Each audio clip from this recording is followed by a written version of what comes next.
ഇന്നൊരു ജേണലിംഗ് ആയാലോ? ജേണലിംഗ് ചെയ്യാമെന്ന് വിചാരിക്കുമ്പോൾ തന്നെ ഒരു മടുപ്പാണല്ലേ? അതിന് കുറേ സപ്ലൈസൊക്കെ വേണ്ടേ? വാഷി ടൈപ്സ്, സ്റ്റിക്കേഴ്സ് അങ്ങനെയൊക്കെ. എന്നാൽ ഇനി അതിൻ്റെ ഒന്നും ആവശ്യമില്ല കേട്ടോ. ഇതുപോലെ ഒരു കവർ ഉണ്ടെങ്കിൽ നമുക്ക് അടിപൊളിയായിട്ട് ജേണലിംഗ് ചെയ്യാം. ആദ്യം എൻ്റെ കൈ ഉണ്ടല്ലോ, അത് മെല്ലെ ഒന്ന് കട്ട് ചെയ്തെടുക്കുക.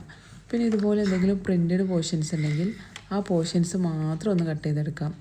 ഇനി ഇതിൽ നമുക്ക് ഇഷ്ടപ്പെട്ട ഷേപ്പ് ഒന്ന് കട്ട് ചെയ്തെടുക്കാം കേട്ടോ. ഇഷ്ടപ്പെട്ട ഷേപ്പ് എന്ന് പറയുമ്പോൾ പിന്നെ ഹാർട്ട് ആവുമല്ലോ, സ്ക്വയർ ആവാട്ടോ. ഇനി ഇതിൻ്റെ ബാക്കിയുള്ള പോർഷൻസ് ഇതുപോലെ ഒന്ന് ചുരുട്ടിയെടുക്കാം, ഒരു ചളുങ്ങാപ്പിളുങ്ങാ ലുക്ക്. ഇനി അത് കൈ കൊണ്ട് തന്നെ കീറിയെടുക്കാം കേട്ടോ. ഇനി അത് ആ ഫസ്റ്റ് പോർഷനിൽ തന്നെ ഒന്ന് ഒട്ടിച്ചു കൊടുക്കാം കേട്ടോ. ഇനി അതിൻ്റെ കൈയിൻ്റെ പീസ് എടുത്തിട്ട് ഇതുപോലെ നമുക്കൊരു സ്റ്റെയർ പോലെ ഒന്ന് സെറ്റ് ചെയ്ത് കൊടുക്കാം. ഇനി നെക്സ്റ്റ് പേജിൽ ഒരു വലിയൊരു ഹാർട്ട് തന്നെ വരച്ചു കൊടുക്കാം കേട്ടോ. ഇനി നമ്മൾ കട്ട് ചെയ്ത ഈ കുഞ്ഞു കുഞ്ഞു ഹാർട്ട്സ് ഉണ്ടല്ലോ, അതൊക്കെ അതിനുള്ളിലൊന്ന് ഫില്ല് ചെയ്ത് കൊടുക്കാം കേട്ടോ. ഫില്ലായിട്ടില്ലെങ്കിൽ വീണ്ടും കട്ട് ചെയ്ത് വീണ്ടും ഒട്ടിച്ചു കൊടുക്കുക. ഇനി എന്താണോ നിങ്ങളെ തോട്ട്സ് അതൊക്കെ അതിലങ്ങോട്ട് ചാമ്പിക്കോ. എവിടെയാണോ കുറഞ്ഞ സ്പേസ് ഉള്ളത് അവിടെയൊക്കെ നമ്മൾ തോട്ട്സോ അല്ലെങ്കിൽ എന്തെങ്കിലും കോഡ്സോ ഒക്കെ എഴുതി കൊടുക്കുക കേട്ടോ.